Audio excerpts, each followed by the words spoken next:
Okay, so thank you for joining us here at the virtual version of the Bossier Parish Library's History Center. We're going to be discussing our program Beauty and the Ballot Box, and we have Carolyn Jones as our speaker. So welcome, Ms. Jones. We're thrilled to have you with us. Good afternoon, Marissa. So thrilled to be with you all this afternoon. I am Carolyn Jones Sullivan, and I am so excited to share these Women's Equality Day. We celebrate that today, also as of last Wednesday, 1 year. Our year past, we were busy with pandemic, and we celebrate 101 year women's suffrage amendment being passed. Well, congrats to all the women out there, hardworking, registered voters. Those who are not, please comply. All right. So here we have the ladies. We're going to talk about a special place located in the Allendale area of Caddo Parish over in Shreveport, Louisiana, just across the bridge. But we are here at Bossier History Center because we're going to discuss a 4-5 location to Louisiana to Bossier Parish. The ladies featured here, the lovely Annie Mae Townsend, which is her maiden name, also known as the late Ann Brewster, Miss Mamie Stewart Love Wallace here, Miss Bernice Smith here, and the baby of the family, Miss Mercy Beers. Miss Louise Jones, shown here, is also a Bentonite. But these 4 women, 1, 2, 3, 4, were pivotal and were the first 4 original hairstylists at Modern Beauty Shop. Modern is located at 1544 Milam Street, and it was there in the building housed for 60 plus years, right at 62.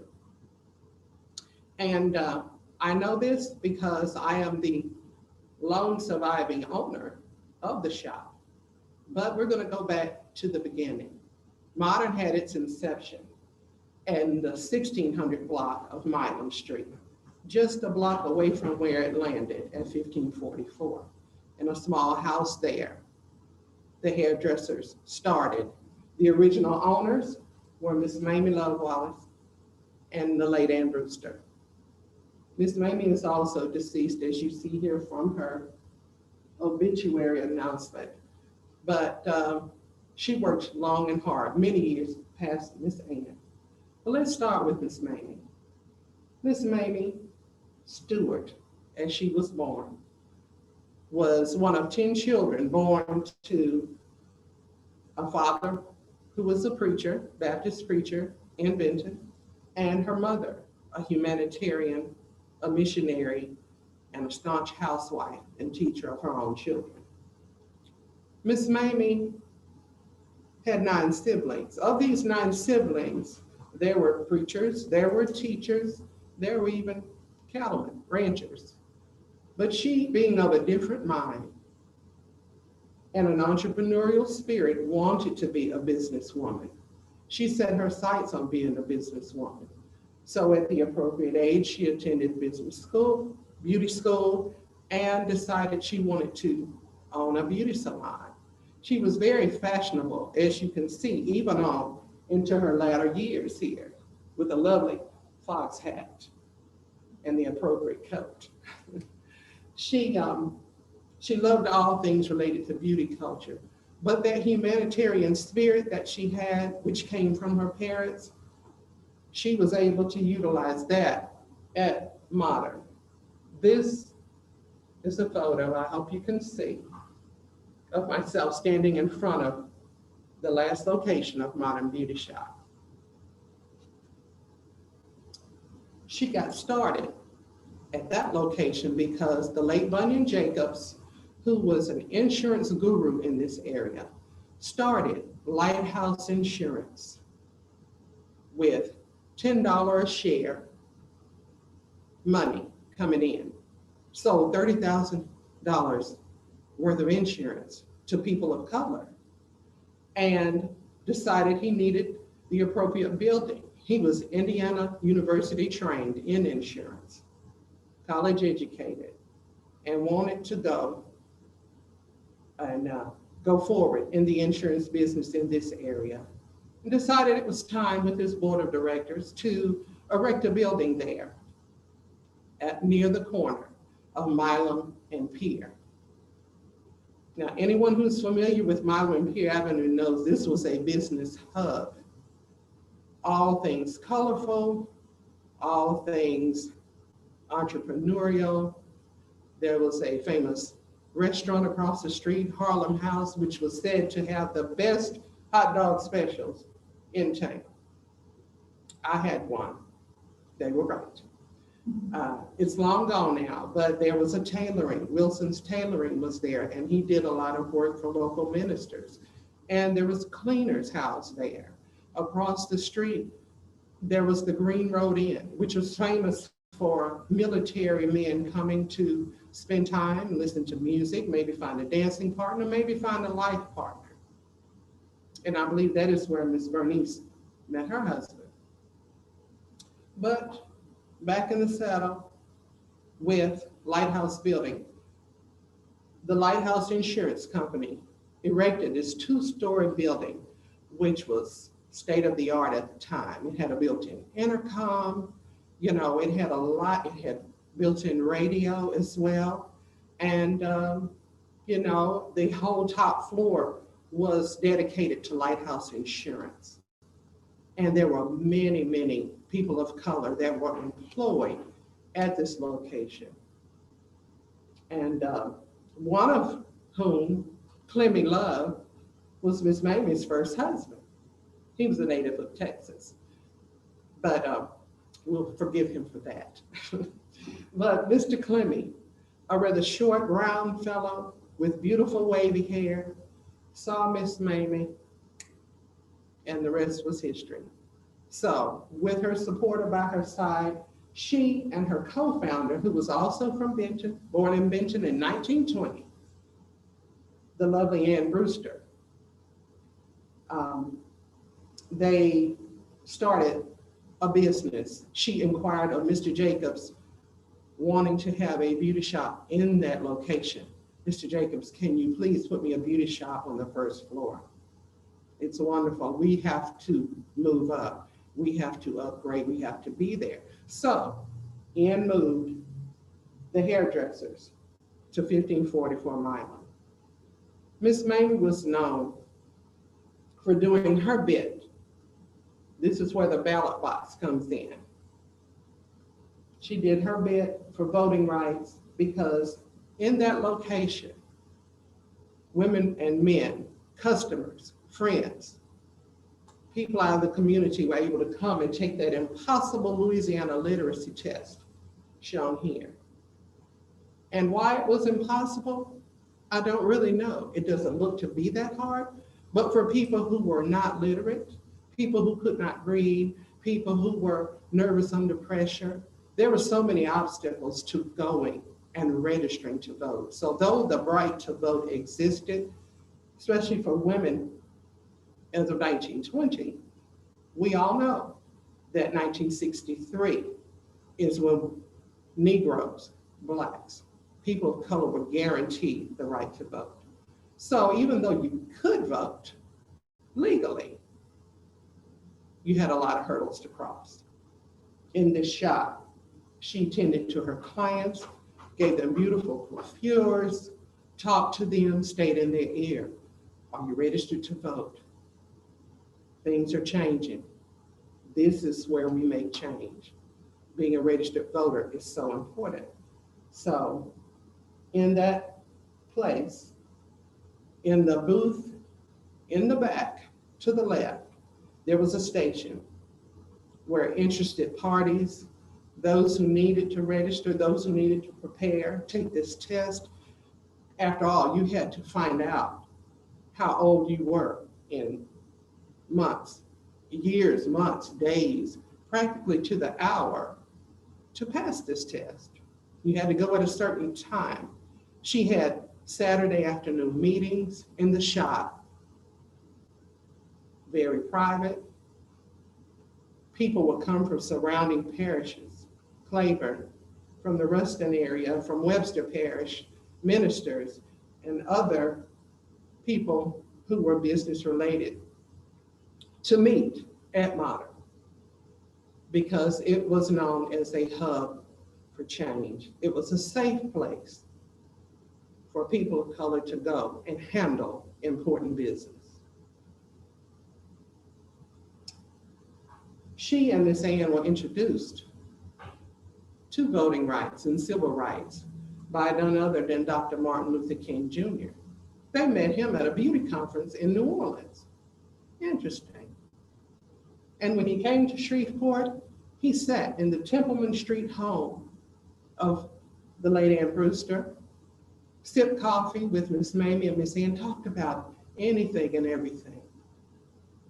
But he also encouraged them as entrepreneurs, people who were self-employed, to step out, take certain risks toward change, toward making things better, making it more accessible for people to vote.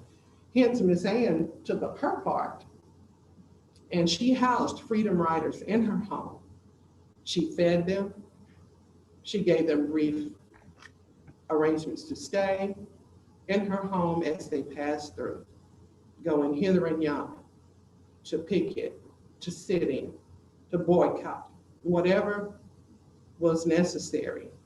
She did that in her home. She put so much of her soul into changes for Negroes. It took a lot out of her. Hence, she did not have the long life that Miss Mamie had. The late Ann Brewster passed away in February of 1964. But before she did, she made a lot of inroads. At one point, she was even arrested for being a troublemaker.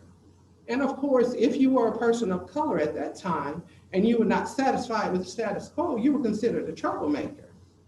You wanted to be better. Your own people would insist that you were trying to be white or better than anyone else.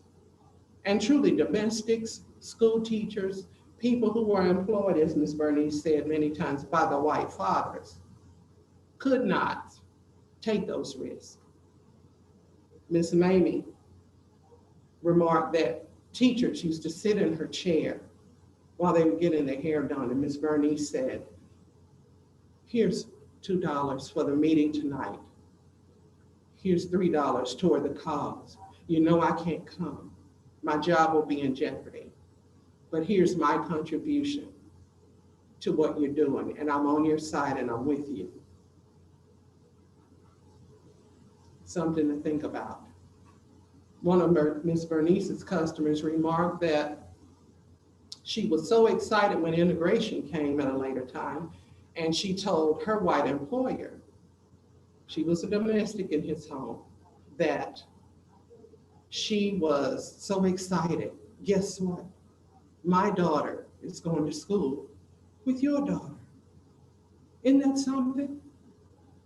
That was her last day of employment. She was terminated instantly. Things like that happened.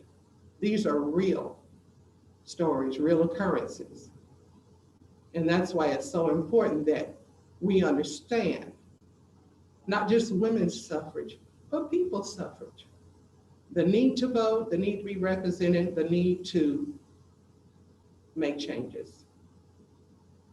And it is within our power at this point. There are no barriers. So back to the ladies. Miss Bernice, also from Benton, was a very good basketball player, according to her. Her nickname when she played basketball was Nippy. But her principal at the time could not say Nippy. He would tell her, get that ball, Yippy. Get it, Yippy. Take it to the hole, Yippy, you know. But she had that kind of encouragement in a Black institution. And that push to go further, to do more. She liked the spirit of Miss Mamie and Miss Ann, and united with Modern Beauty Shop just prior to them relocating to the Milam Street, the 1544 address. She spent many years working there. And Miss Ann, who passed in '64, made her mark. Miss Mamie absolutely made her mark. She was responsible for Bentonite number 4, Miss Mercy D. Rogers, who was the baby in the bunch, to come in. Miss Mercy D was much more reserved, not as boisterous as her co-workers, not as involved, but she wanted to do her part as well. And it was understood that if you worked at Modern, you were going to be registered to vote. It was nearly a requirement. So of course, once she did what she needed to do in the early 60s, when I spoke with her, because she yet survived, she did not remember taking the literacy test or having to at that point. But she does remember that Miss Mamie took her, said, I'll be to pick you up, and we're going to vote tomorrow. Are you ready? This is what it took. Many a young lady that used to sit in my chair was given a voting rights form. A voting application. And she registered to vote as soon as she turned 18. Ms. Bernice had been in her ear. I was encouraging her. And this is in the early 2000s. So it was an ongoing thing, something we were proud to do, felt led to do. And she told that young lady, I will pick you up and we're going to vote tomorrow. We're going to do our registration. And then when the election comes, I will come and take you to vote the first time. So you'll see what it's all about. This is what it took. This is what they did. This is how they lived. Dr. King is in this article here, posing with Dr. Ralph Abernathy. He came to Shreveport twice. He spoke at Galilee Missionary Baptist Church in 1958 and in 1962. And you may be wondering how I got into this story. Thanks for asking. I was 5 years old, sitting in the chair of Mercy D. Rogers. She did my hair. She gave me my favorite curly ponytails and curly bangs, because you couldn't tell me anything when I was rocking those curly ponytails and that curly bang. Okay, I was ready. Pastor's anniversary, Sunday, I was ready. Easter, I was ready. Why? Because my father succeeded Dr. J. Terrell Stewart, Miss Mamie's older brother, who pastored his store. He left in the summer of '58. Dr. King came in the summer of '58. My father came and he preached in December of 1958 at Galilee. And then he was called to be the pastor, where he stayed for 57 years. He was also a change agent. But back to our ladies. Miss Mercy D did my hair. Miss Ann did my older sister Nanette's hair. Beryl Nanette Jones was the name on the lawsuit to desegregate Caddo Parish schools, which came in '65. So things are moving at a pretty good clip. Miss Bernice also on the same lawsuit, along with another hairdresser, I believe, Miss Dorothy Saxon, and one or two others. But they had to volunteer their children. And my mother, who was a long-time 40-year client of Miss Mamie Love Wallace, said she was stunned when she found out that I would be the one that would have to go. Nanette's name was on the lawsuit, but that was just the name on the lawsuit. They integrated from both ends of the spectrum. So in that shop, I learned about all things important culturally. They listened to great music. We heard great sermons. There was a church-wide connection between Miss Rogers, who was a Galilee member, Miss Mamie, who was a Galilee member, Miss Bernice, who was a longtime Galilee member. You know, the connection, the bands that connected us were far-reaching. Sitting in that chair, I could see these ladies moving and shaking and helping others. If someone passed in the neighborhood, you know, then they would take up money to assist with a burial for someone who did not have what? Insurance. So they would feed the hungry. They would clothe and share with one another.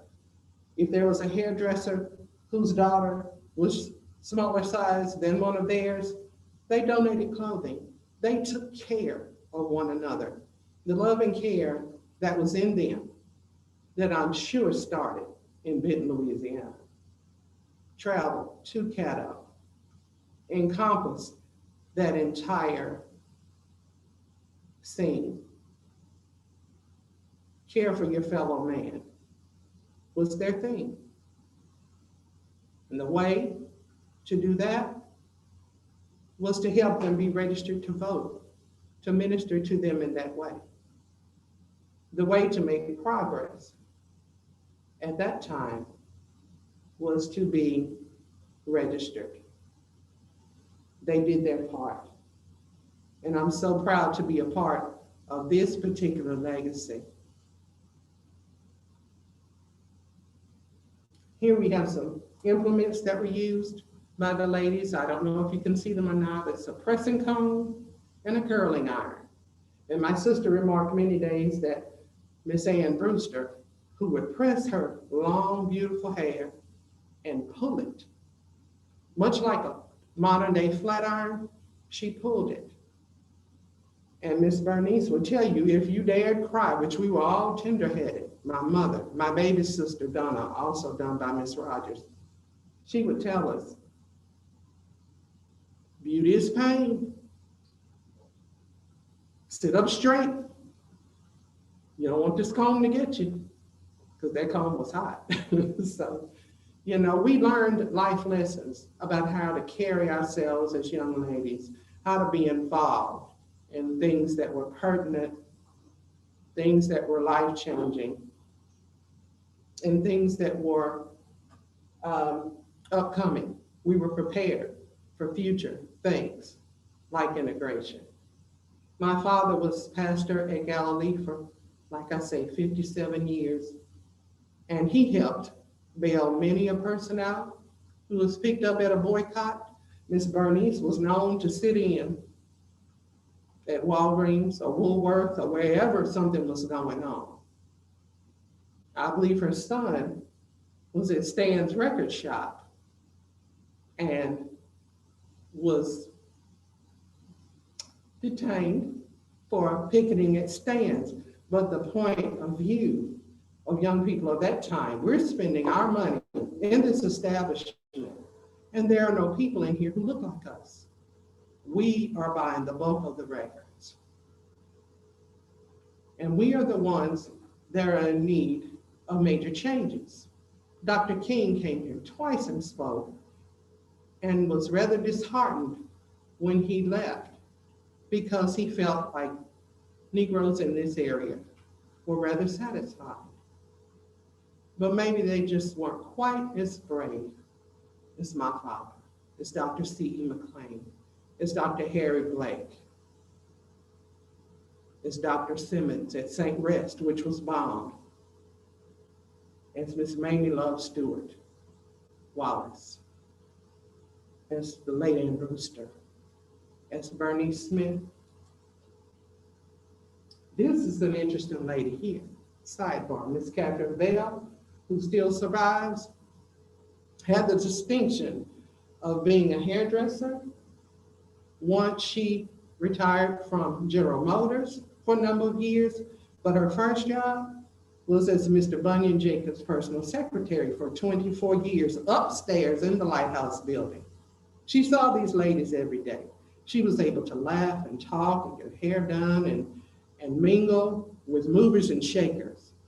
So it was her goal, once she retired, to work at Modern. She took her beauty culture course and she worked at Modern for at least a decade, maybe more.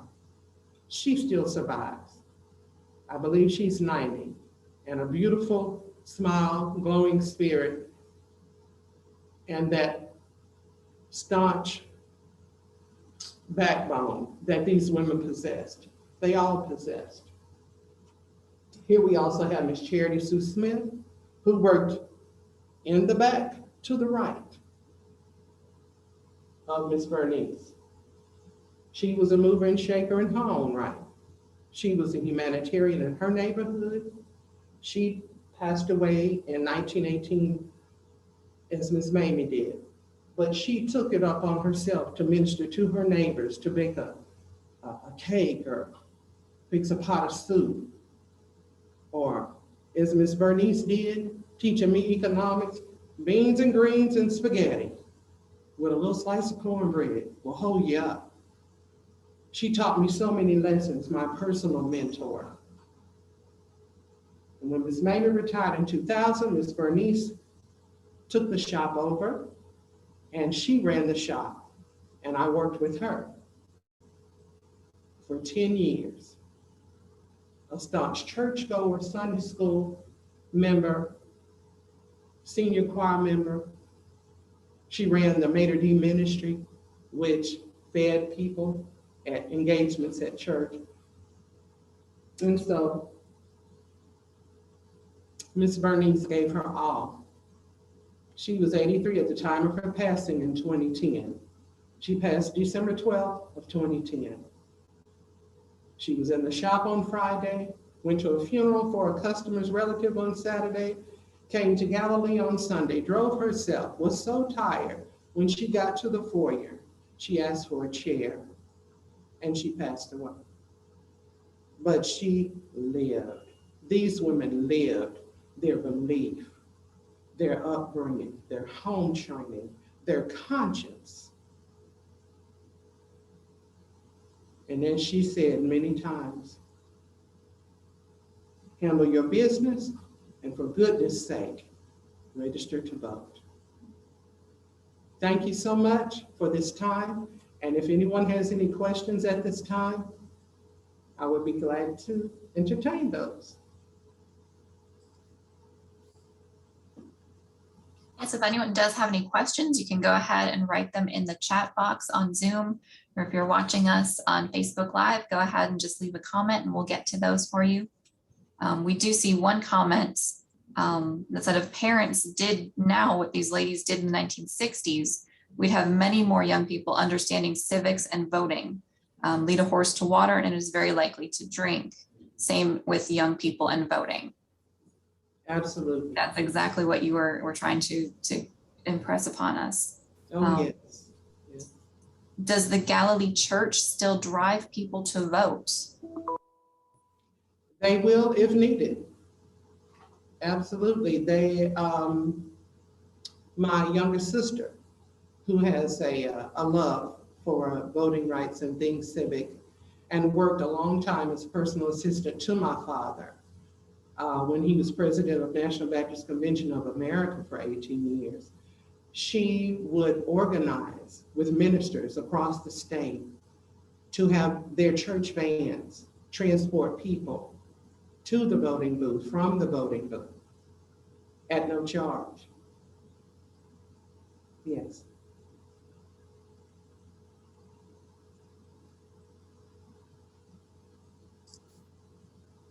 Okay, I don't see any other questions here. So thank you so much. This was a fantastic program, so informative, so inspirational.